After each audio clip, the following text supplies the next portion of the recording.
بسم اللہ الرحمن الرحیم۔ اللہم صلی علی محمد وعلی آل محمد وبارک وسلم۔ ہمارا آج کا موضوع ہے درود شریف۔ تحریر و تحقیق جناب محمد خالد جذبی صاحب۔ اللہ رب العزت قرآن کریم میں ارشاد فرماتا ہے، ان اللہ و ملائکتہ یصلون علی النبی یا ایہا الذین آمنوا صلوا علیہ وسلموا تسلیما۔ سورہ احزاب آیت نمبر 56۔ ترجمہ: بے شک اللہ تعالیٰ اور اس کے فرشتے حضور نبی کریم صلی اللہ علیہ وآلہ وسلم پر درود بھیجتے ہیں۔ اے ایمان والو، تم بھی ان پر درود اور خوب سلام بھیجو۔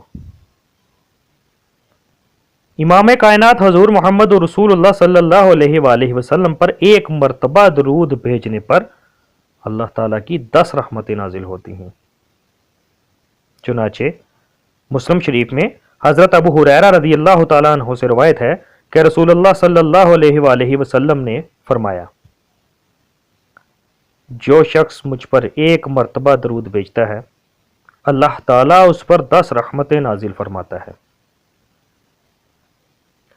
ایک مرتبہ درود شریف پڑھنے پر 10 گناہ معاف ہوتے ہیں اور 10 درجات بلند کر دیے جاتے ہیں۔ الجامع الصحیح میں حضرت انس رضی اللہ تعالیٰ عنہ سے روایت ہے کہ رسول اللہ صلی اللہ علیہ وآلہ وسلم نے ارشاد فرمایا، جو شخص مجھ پر ایک مرتبہ درود بھیجتا ہے اللہ تعالیٰ اس پر 10 رحمتیں نازل فرماتا ہے، اس کے 10 گناہ مٹا دیتا ہے اور اس کے 10 درجات بلند کر دیے جاتے ہیں۔ درود شریف کثرت سے پڑھا جائے تو پریشانیوں سے نجات ملتی ہے، جیسا کہ حضرت ابی بن کعب ترمذی شریف میں آقا کریم صلی اللہ علیہ وآلہ وسلم کے حوالے سے فرماتے ہیں حضرت ابی بن کعب رضی اللہ تعالیٰ عنہ بیان کرتے ہیں، ایک دفعہ میں نے عرض کیا، اے اللہ کے رسول صلی اللہ علیہ وآلہ وسلم، میں آپ پر زیادہ درود پڑھتا ہوں تو آپ صلی اللہ علیہ وآلہ وسلم کا کیا خیال ہے کہ میں آپ پر کتنا درود پڑھوں؟ آپ صلی اللہ علیہ وآلہ وسلم نے فرمایا، جتنا چاہو۔ میں نے کہا، چوتھا حصہ؟ آپ صلی اللہ علیہ وسلم نے فرمایا، جتنا چاہو، اور اگر اس سے زیادہ پڑھو گے تو وہ تمہارے لیے بہتر ہے۔ میں نے کہا، آدھا حصہ؟ آپ صلی اللہ علیہ وآلہ وسلم نے فرمایا، جتنا چاہو، اور اگر اس سے زیادہ پڑھو گے تو وہ تمہارے لیے بہتر ہے۔ میں نے کہا، 2/3؟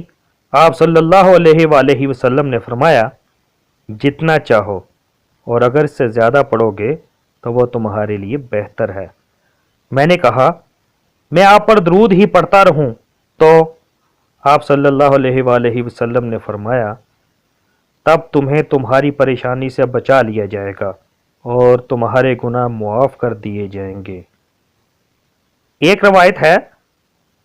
روایت میں ہے کہ تمہیں اللہ تعالیٰ دنیا و آخرت کی پریشانیوں سے بچا لے گا۔ قیامت کے روز نبی کریم صلی اللہ علیہ وآلہ وسلم کے سب سے زیادہ قریب وہی ہوگا جو سب سے زیادہ آپ صلی اللہ علیہ وآلہ وسلم پر درود شریف بھیجتا تھا۔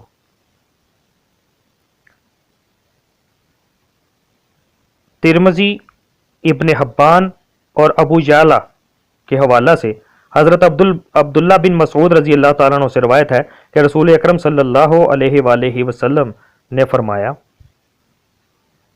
قیامت کے دن لوگوں میں سب سے زیادہ میرے قریب وہ ہوگا جو سب سے زیادہ مجھ پر درود بھیجے گا۔ دوستو، ویسے تو درود شریف کسی وقت یا موقع کے قید کے بغیر کثرت کے ساتھ پڑھنا چاہیے، تاہم بعض مواقع ایسے ہیں جہاں اس کے پڑھنے کی خصوصی تاکید کی گئی ہے۔ ان میں سے کچھ تو مشہور ہیں، مثلا ہر نماز کے آخری تشہد میں، قنوت وتر کے آخر میں، نماز جنازہ کی دوسری تکبیر کے بعد اور خطبہ جمعہ وغیرہ میں۔ ان کے علاوہ مزید کچھ مواقع یہ ہیں: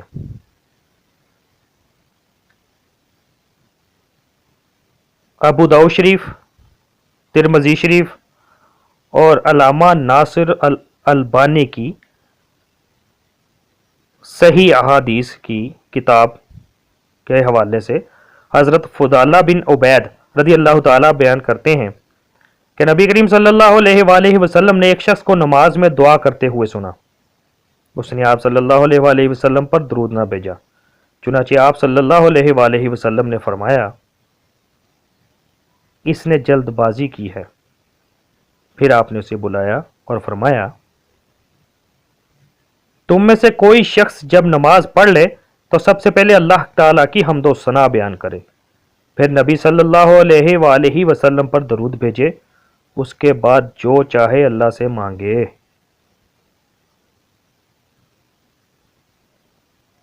ترمذی شریف اور علامہ ناصر البانی کی کتاب و حسن البانی۔ حضرت عمر بن خطاب رضی اللہ تعالیٰ عنہ فرماتے ہیں بے شک دعا آسمان اور زمین کے درمیان رکی رہتی ہے اور کوئی دعا اوپر نہیں جاتی یہاں تک کہ آپ صلی اللہ علیہ وآلہ وسلم پر درود بھیجیں۔ جب نبی کریم صلی اللہ علیہ وآلہ وسلم کا ذکر کیا جائے تو ذکر کرنے اور سننے والے دونوں کو آپ صلی اللہ علیہ وآلہ وسلم پر درود بھیجنا چاہیے۔ چنانچہ ترمذی شریف میں نبی کریم صلی اللہ علیہ وآلہ وسلم کا ارشاد ہے اس آدمی کی ناک خاک میں ملے جس کے پاس میرا ذکر کیا گیا اور اس نے مجھ پر درود نہ بھیجا۔ اسی طرح ترمذی شریف میں روایت ہے بخیل ہے وہ شخص جس کے پاس میرا ذکر کیا جائے اور وہ مجھ پر درود نہ بھیجے۔ اذان کے بعد ارشاد نبوی صلی اللہ علیہ وآلہ وسلم ہے، کتاب صحیح مسلم، جب تم مؤذن کو سنو تم بھی اسی طرح کہو جیسے وہ کہے، پھر مجھ پر درود بھیجو، کیونکہ جو شخص مجھ پر ایک مرتبہ درود بھیجتا ہے اللہ تعالیٰ اس پر 10 مرتبہ رحمتیں بھیجتا ہے۔ جمعہ کے روز حضرت اوس بن اوس رضی اللہ تعالیٰ عنہ سے روایت ہے رسول اکرم صلی اللہ علیہ وآلہ وسلم نے جمعہ کی بعض خصوصیات ذکر کرنے کے بعد ارشاد فرمایا لہذا تم اس دن مجھ پر زیادہ درود بھیجو کرو کیونکہ تمہارا درود مجھ پر پیش کیا جاتا ہے۔ صحابہ اکرام رضوان اللہ علیہم اجمعین نے کہا اے اللہ کے رسول صلی اللہ علیہ وآلہ وسلم ہمارا درود آپ پر کیسے پیش کیا جائے گا جبکہ قبر میں آپ کا جسد اطہر تو بوسیدہ ہو جائے گا۔ رسول اللہ صلی اللہ علیہ وآلہ وسلم نے ارشاد فرمایا بے شک اللہ تعالیٰ نے زمین پر یہ بات حرام کر دی ہے کہ وہ انبیاء کے جسموں کو کھائے۔ حوالہ ابو داؤد و صحاح الالبانی۔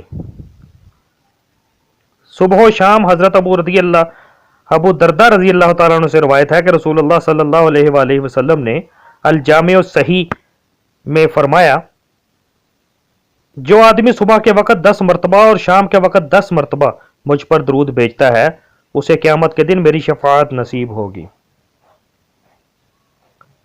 جو شخص نبی کریم صلی اللہ علیہ وآلہ وسلم پر درود شریف نہیں بھیجتا وہ یقیناً بہت بد نصیب اور برکات سے محروم ہے۔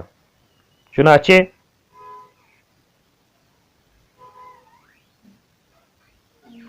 صحیح ابن خزیمہ اور صحیح ابن حبان وغیرہ میں درج ہے حضرت ابو ہریرہ رضی اللہ تعالیٰ عنہ بیان کرتے ہیں کہ ایک مرتبہ نبی کریم صلی اللہ علیہ وآلہ وسلم ممبر پر چڑھے، آپ صلی اللہ علیہ وآلہ وسلم نے 3 بار آمین کہا۔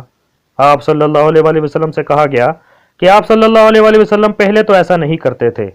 آپ صلی اللہ علیہ وآلہ وسلم نے فرمایا میرے پاس ابھی جبرائیل علیہ السلام آئے تھے، انہوں نے کہا اللہ تعالیٰ اس شخص کی ناک کو خاک میں ملائے جو ماہ رمضان المبارک کو پالے اور اس کی مغفرت نہ کی جائے، تو میں نے کہا آمین۔ پھر انہوں نے کہا اللہ تعالیٰ اس شخص کی ناک کو خاک میں ملائے، ایک روایت میں ہے کہ اسے اپنی رحمت سے دور کرے جو والدین کو یا ان میں سے کسی ایک کو بڑھاپے کی حالت میں پائے اور ان کی خدمت کر کے جنت میں داخل نہ ہو، تو میں نے کہا آمین۔ پھر انہوں نے کہا اللہ تعالیٰ اس شخص کی ناک کو خاک میں ملائے، ایک روایت میں ہے کہ اسے اپنی رحمت سے دور کرے جس کے پاس آپ صلی اللہ علیہ وآلہ وسلم کا ذکر کیا جائے اور وہ آپ صلی اللہ علیہ وآلہ وسلم پر درود نہ بھیجے، تو میں نے کہا آمین۔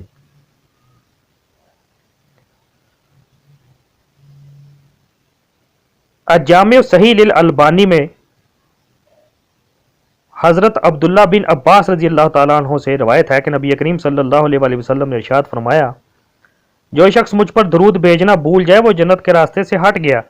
وہ مجلس جس میں درود شریف نہ پڑھا جائے، جس مجلس میں اللہ تعالیٰ کا ذکر نہ کیا جائے اور حضور صلی اللہ علیہ وآلہ وسلم پر درود شریف نہ بھیجا جائے، وہ یقیناً بے برکت مجلس ہے اور اس کے شرکاء ایک صحیح حدیث کے مطابق اللہ کے عذاب کا سامنا کر سکتے ہیں، جیسا کہ ابو داؤد اور ترمذی اور صحاح الالبانی میں حضرت ابو ہریرہ رضی اللہ تعالیٰ عنہ سے روایت ہے کہ رسول اکرم صلی اللہ علیہ وآلہ وسلم نے ارشاد فرمایا، جو لوگ کسی مجلس میں اکٹھے ہوں پھر وہ اللہ کا ذکر اور رسول اللہ صلی اللہ علیہ وآلہ وسلم پر درود بھیجیں بغیر جدا جدا ہو جائیں تو یہ مجلس ان کے لیے عیب اور نقص کا باعث ہوگی۔